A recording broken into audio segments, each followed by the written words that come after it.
Sejumlah pernyataan multitafsir keluar dari Presiden terpilih Prabowo Subianto dalam acara Rakornas Partai Amanat Nasional. Mulai dari diksi, tak mau kerjasama jangan mengganggu. Kemudian menyinggung Bung Karno yang seolah-olah milik partai tertentu dan mengklaim dukungan dari sejumlah presiden sebelumnya termasuk Presiden saat ini Joko Widodo. Apakah pernyataan Prabowo itu berkaitan dengan belum terwujudnya pertemuan dengan Ketua Umum PDI Perjuangan Megawati Soekarno Putri? Kami diskusikan bersama dengan para narasumber. Bergabung saat ini politisi PDI Perjuangan Deddy Sitorus, lalu juga bergabung saat ini politisi Partai Gerindra Andre Rosiade dan Direktur Eksekutif LSI Jayadi Hanan. Selamat sore semuanya, apa kabar? Sore. Selamat sore, Mas. Terima kasih seluruhnya sudah hadir dalam diskusi kami kali ini. Bang Deddy, Bang Jai. Thank you udah mau gabung, Bang Andre. Bang Andre, oke lah kemudian kemarin kepada kami Bang Habib bilang bahwa pernyataan yang soal apa tuh yang kemarin itu ya, masalah jangan ganggu-ganggu kalau tidak bergabung ke pemerintahan itu tidak menjurus pada hal partai tertentu, normatif saja. Tapi kalau sampai menyinggung soal partai dan kaitannya dengan Bung Karno, kemudian dukungan presiden di luar Bu Mega, ada yang nanggapinnya bahwa ini lagi nyinggung partai tertentu nih. Betul atau enggak tuh? Nah, begini Stifal, kalau kita mendengar sebenarnya tidak ada masalah ya. Bahkan saya baca pernyataan Pak Ahmad Basarah, Pak Said Abdullah, itu pimpinan PDI Perjuangan itu memberikan hal yang positif ya. Bahwa memang kita harus akui Bung Karno itu milik seluruh rakyat Indonesia. Beliau adalah presiden pertama kita, tokoh proklamator kita, pahlawan nasional kita, dan orang yang sangat-sangat berjasa dalam memerdekakan Indonesia.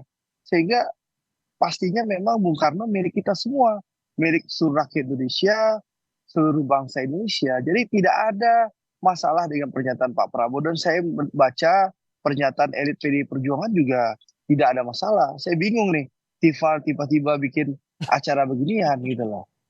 Karena ada yang menanggapi bahwa jangan-jangan lagi menjurus ke PDIP, karena kan afiliasinya terang itu ke Bung Karno gitu, Bang.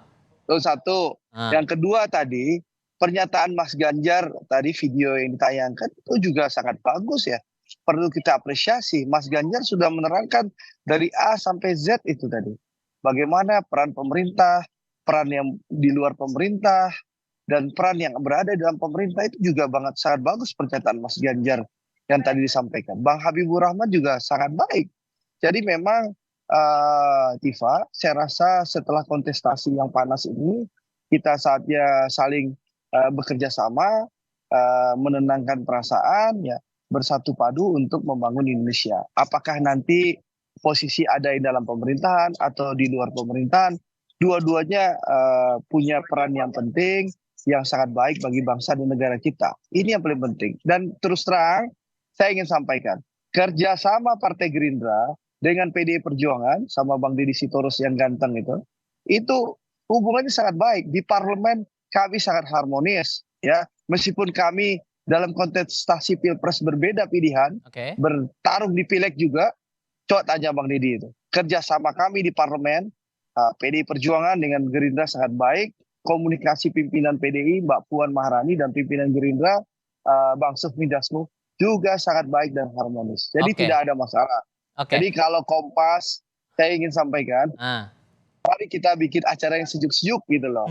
Masa nggak suka lihat orang harmonis gitu loh.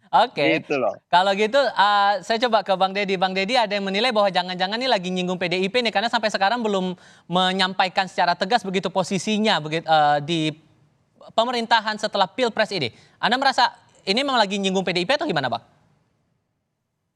Kalau teks dan konteks urutan semua kejadian, saya kira wajar saja kalau ada orang yang berspekulasi seperti itu. Itu kan nggak terhindarkan.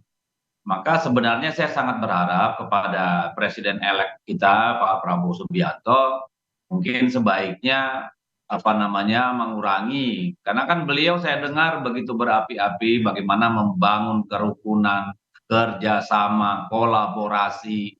Nah, kalau muncul kalimat-kalimat seperti ini yang kemudian justru kan kontraproduktif.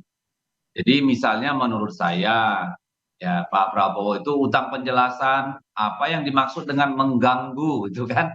Itu beliau pribadi menurut saya sebagai presiden terpilih harus menjelaskan itu. Karena ini kan menjadi kekhawatiran sebagian pihak. Apakah ini artinya ke depan akan tidak boleh ada yang namanya sifat kritis, protes, ketidaksetujuan gitu ya. Ini kan menjadi kekhawatiran masyarakat sipil dan itu ke kami banyak sekali masukan. Nah, mungkin kalau saya pribadi masih berpikir positif, mungkin saya kaitkan katakanlah dengan menjaga kekayaan alam kita, bla bla bla. Bisa jadi yang dimaksud Pak Prabowo adalah para penikmat kekayaan alam, mereka yang suka impor-impor, mereka yang suka menggarong ke apa namanya APBN. Kalau ke sana arahnya ya oke gitu. Tetapi ketika kemudian dikaitkan dengan tidak mau kerjasama, nonton pinggir jalan gitu ya, jangan mengganggu. Ini kan tafsir orang berpotensi untuk menjadi sangat negatif. Itu tafsir Saya orang. kira Kalau dari PDIP nangkapnya juga sama. kalau kami belum pernah membicarakan secara resmi, tetapi kami tidak ingin suuzon lah, tidak ingin apa namanya langsung memvonis negatif. Nanti kita mungkin bisa diskusi dengan kawan-kawan Gerindra. Hmm. Tetapi yang paling baik menurut saya Pak Prabowo memang harus menjelaskan makna. Karena kalau Andre saja yang ngomong ini kalau menurut saya kurang kuat. Karena itu adalah hal yang sangat-sangat urgent. Apa itu yang dimaksud dengan mengganggu gitu ya? Hmm. Ini kan apakah itu sifatnya warning, apakah himbauan gitu kan? Ini orang jadi multitafsir. Oke. Itu menurut saya sangat penting. Lalu yang kedua soal klaim terhadap Bung Karno. Ini justru kita bangga ini disinggung ya. Kenapa saya katakan begitu? Karena kita merasa selama sejak Orde Baru kan ajaran-ajaran paham, Oke. lalu kemudian jasa perjuangan Bung Karno itu kan dilakukan proses desoekarnoisasi oleh Orde Baik. Baru. Mhm. Ketika ada partai lain merasa bahwa Bung Karno milik seluruh rakyat Indonesia, sejarahnya dan paham-paham serta ajarannya termasuk Marxisme, kami Oke. bangga karena memang betul. Oke. Bung Karno bukan hanya milik bangsa, Bung Karno itu milik dunia. Oke. Dengan kajian Asia Afrikanya, gerakan Mhm. non-bloknya, dengan dukungan terhadap negara-negara Arab, Afrika untuk merdeka, saya kira Bung Karno itu milik dunia dan kami selama ini memang sendirian.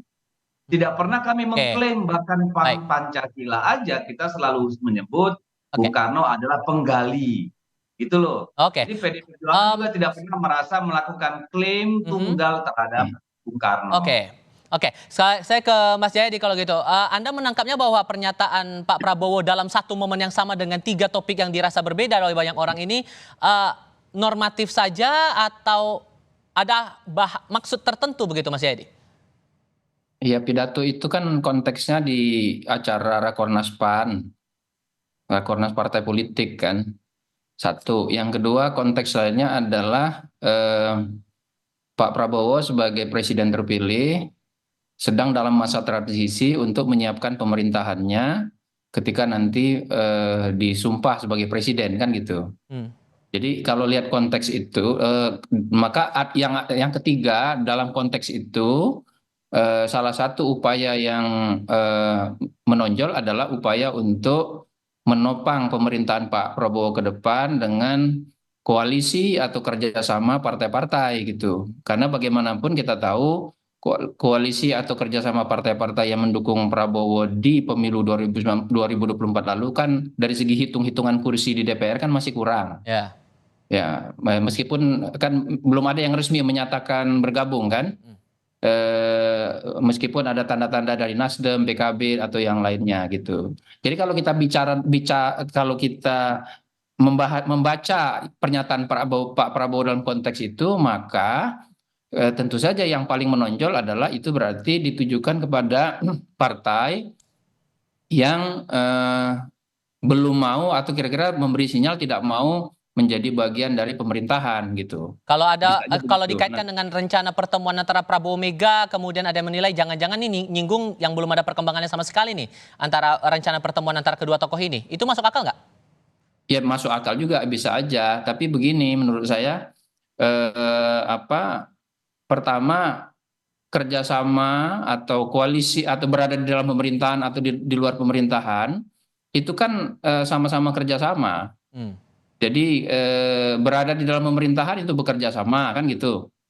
Berada di luar pemerintahan juga sebetulnya kan bagian dari kerjasama. Kerjasama untuk yang satu memberikan cek, memberikan pengawasan, yang satu kan berupaya untuk menjalankan agenda-agenda langsung dari pemerintahan yang sedang berkuasa gitu. Jadi kerjasama seharusnya didefinisikan secara lebih luas. Yang kedua, kalau apa namanya partai atau terutama partai ya, kalau dia berada di luar pemerintahan, itu pengertiannya tidak penonton, karena perannya kan jelas, bukan bukan penonton. Ada peran masing-masing gitu di situ. Jadi ibarat tim sepak bola, para partai yang berada di dalam pemerintahan bukan berarti mereka pemain yang di lapangan, sedangkan yang berada di luar pemerintahan itu pemain cadangan. Bukan, kalau menurut saya itu tidak tepat. Oke. Kalau menurut saya mereka sama-sama pemain, punya fungsi masing-masing. Jadi dua-duanya harus berfungsi. Nah, kalau jadi berada di dalam pemerintahan atau di luar pemerintahan adalah bentuk kerjasama kalau menurut saya gitu. Oke. Yang ketiga, nah berikutnya satu lagi. Singkat saja, Mas. Satu lagi, membangun ya. Membangun itu kalau menurut saya bukan hanya ekonomi. Membangun itu juga adalah membangun politik, membangun demokrasi. Jadi kalau orang berfungsi sebagai bagian dari demokrasi itu bagian dari pembangunan begitu. Oke. Kenapa kemudian kami diskusikan ini Bang Andre? Karena ada yang mengaitkan bahwa omongan yang disampaikan Pak Prabowo dalam acara PAN kemarin itu jangan-jangan berhubungan langsung dengan wacana pertemuan antara Pak Prabowo dengan Bu Mega yang sampai sekarang belum ada follow up-nya begitu, belum ada perkembangannya. Jadi gimana nih prosesnya rencana untuk pertemuan dua tokoh ini Bang sebetulnya? Jadi atau enggak? Oh, seperti yang disampaikan oleh Pak Muzani ya, Bang Muzani, Sekjen Partai Gerindra, bahwa Pak Prabowo dan Bu Mega tentu insya Allah akan bertemu. Nah, tinggal soal momen dan waktunya kapan ya. Tentu Pak Prabowo dan Bu Mega yang lebih memahami pasnya. Apalagi kita hormati ya, Bang Deddy Sitorus ini PD Perjuangan punya agenda partai yang akan diselesaikan. Ada rakernas dan lain-lain. Tentu kita menunggu dulu proses yang berjalan di internal PD Perjuangan. Nanti pada saat yang tepat setelah rakernas, insya Allah tentu akan ada pertemuan. Ya, Indonesia ini negara besar, seluruh pimpinannya semuanya negarawan ya. Apalagi Pak Prabowo dengan Bu Mega punya hubungan yang sangat baik dan harmonis. Keluarga Pak Prabowo juga dekat dengan keluarga Bu Mega. Tinggal tunggu saja lah waktu momentum yang pas. Jadi kalau dibilang ada deadlock, makanya kemudian Pak Prabowo nyinggung itu di acaranya PAN, itu nggak benar ya? Atau gimana tuh?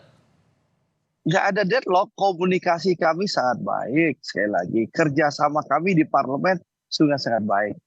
Jadi kerjasama di parlemen itu bisa berjalan dengan baik, tentu menunjukkan hubungan yang sangat baik. Nggak mungkin PD Perjuangan duduk bareng dengan Gerindra, melaksanakan agenda-agenda kenegaraan dan pemerintahan serta kerjasama di legislatif, kalau itu bisa berjalan dengan lancar kalau hubungannya nggak baik. Hubungannya saya pastikan dengan baik, sangat-sangat baik gitu.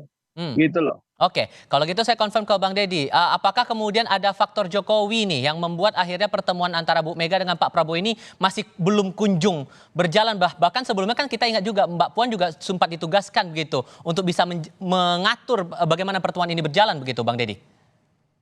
Iya, kalau soal pertemuan, tadi saya sepakat dengan Andre, pada waktunya itu akan terjadi, karena tidak ada barrier psikologis, politis, ya, atau barrier-barrier lain yang bisa menghalangi atau membuat tidak mungkin Bu Mega bertemu dengan Pak Prabowo. Tapi soal kapan waktunya, kan tentu masing-masing punya hitungan sendiri, ya. Misalnya kami selama beberapa waktu ini masih baru selesai dengan urusan legal konstitusional di MK, ini berproses di PT UN kan gitu ya. Tim pemenangan juga baru kemarin dibubarkan kan seperti itu. Lalu partai sudah masuk pada agenda-agenda konsolidasi pasca pemilu. Kita kumpulkan semua anggota dan pimpinan DPRD dari seluruh Indonesia. Kita ketemu dengan kepala-kepala daerah dari seluruh Indonesia. Nanti tanggal 24 sampai 26 kita mengadakan rakernas. Jadi terus kita berputar. Kita punya kesibukan tersendiri dalam konteks kepartaian dan juga kebangsaan gitu. Nah, kalau urusan dengan pemerintahan yang baru, saya kira kan waktu juga masih sangat panjang ya, masih Oktober gitu ya, masih beberapa bulan. Nah, kami sebagai partai yang baru selesai melakukan pemilu dan pilpres, ini kan juga selain butuh evaluasi, butuh juga kami untuk segera berkonsolidasi dalam rangka pilkada. Oke. Jadi itu proses yang nggak mudah karena kalau sekadar pertemuan pribadi Pak Pak Prabowo? Prabowo dengan Ibu Mega, saya kira kan itu anytime bisa dilakukan. Oke, Tapi kan orang tentu berharap pertemuan ini adalah dalam konteks politik tentunya, dalam oke, konteks pemerintahan gitu ya. oke. Nah, di PDI Perjuangan sendiri sampai hari ini belum pernah sekalipun membahas masalah itu. Hmm, Jadi kan nggak bisa ujuk-ujuk juga ini kan, oke, gitu loh. Jadi saya oke, kira nanti pada saatnya, apakah itu pasca pasca Rakernas atau sebelum Oktober atau setelah Oktober, kami pastikan bahwa PDI Perjuangan akan selalu berjuang bersama pemerintah manapun, oke, tetapi memang posisinya yang bisa jadi ya, dan itu belum diputuskan juga. oke, Jadi saya kira nggak usah terlalu khawatir atau dipertentangkan soal pertemuan Ibu Mega oke. dengan Pak Prabowo, Baik, kaitannya dengan Pak Jokowi. Pak Jokowi soon will be history gitu loh. oke. Jadi nggak usah dikait-kaitkan lagi apa Sudah kami urusan. tangkap. Oke, sudah kami tangkap maksudnya Bang Deddy. Terakhir, Mas Jayadi, singkat saja, apakah ada hubungannya nih masalah peran Jokowi ini di antara pertemuan antara Prabowo dan Mega yang rencananya bakal berlangsung, tapi ternyata sampai sekarang nggak jadi-jadi juga? Ya menurut saya ada ya. Tadi clue-nya kan sinyalnya dari Bang Dede jelas bahwa kalau pertemuan itu soal pertemuan pribadi nggak ada halangan apapun anytime bisa dilakukan. Tapi ini kan pertemuan politik. Nah kalau pertemuan politik itu kan terkait dengan ini muatannya apa? Apakah pertemuan itu cuma antara Pak Prabowo dengan sebagai ketua Gerindra atau presiden terpilih dengan Bu Mega sebagai ketua PDI? Mhm. Atau apakah di dalamnya juga ada agenda terkait dengan posisi dan peran Pak Jokowi yang akan dibicarakan juga dengan Bu Mega dan sebagainya. Apalagi di situ juga di koalisi Pak Prabowo sekarang ada Pak SBY misalnya kan. Nah Mhm. kalau itu semua kalau aspek-aspek agenda itu belum jelas, maka memang perlu waktu untuk memprosesnya. Oke, baiklah. Tentu perkembangan ini menarik untuk kita cermati bersama. Mas Jayadi Hanan, terima kasih. Bang Andre Rosiade, terima kasih. Bang Deddy Sitorus, terima Terima kasih juga kasih sudah hadir semua. dalam diskusi kami Terima kali ini. kasih. Selamat sore Dulu. semuanya. Yuk, duluan Bang.